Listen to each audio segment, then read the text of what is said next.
ఓం శ్రీ గణేశాయ నమః. ఓం శ్రీ గురుభ్యో నమః. ఓం శ్రీ సరస్వత్యై నమః. ఓం నమః శివాయ. ఓం నమో నారాయణాయ. ఓం శ్రీమాత్రే నమః. రేపి శ్రీ దత్తాత్రేయ స్వామి జయంతి డిసెంబర్ 26/12/2023 తేదీన శ్రీ దత్తాత్రేయ స్వామి జయంతి. శ్రీ గురుదత్త, జయ గురుదత్త, ద్రాం ద్రాం దత్తాత్రేయ అంటూ దత్తుడి భక్తులు దత్తాత్రేయ స్వామి ఆలయాన్ని సందర్శించి భజన కార్యక్రమంలో పాల్గొంటారు.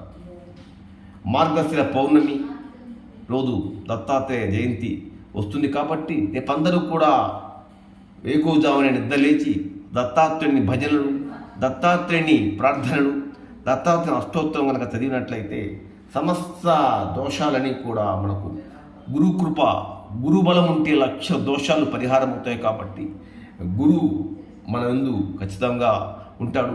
అదేవిధంగా పక్కన గోమాత సంరక్షణ, హైందవ జాతి సంరక్షణ, మన మతాన్ని మనం రక్షించుకోవడం, గోమాత రక్షించుకోవడం చాలా సాంప్రదాయం. గోమాతను కూడా పూజించండి. అదేవిధంగా ఒక్కసారి మనం దత్తాత్రేయుడి యొక్క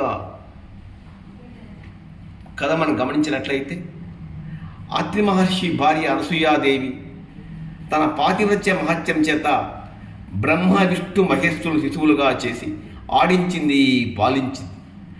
3 మూర్తులు ఆ దంపతులు కొడుకులయ్యారు. బాగా గమనించాలి.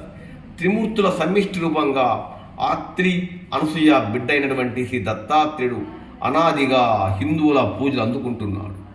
కాబట్టి శ్రీ దత్తాత్రేయుని పూజించడము ఒక్కసారి మనం గమనిస్తే త్రిమూర్తులను పూజించడమే. దత్తాత్రేయునికి మనం పూజించినట్లయితే బ్రహ్మ, విష్ణు, మహేశ్వరుని పూజించడమే.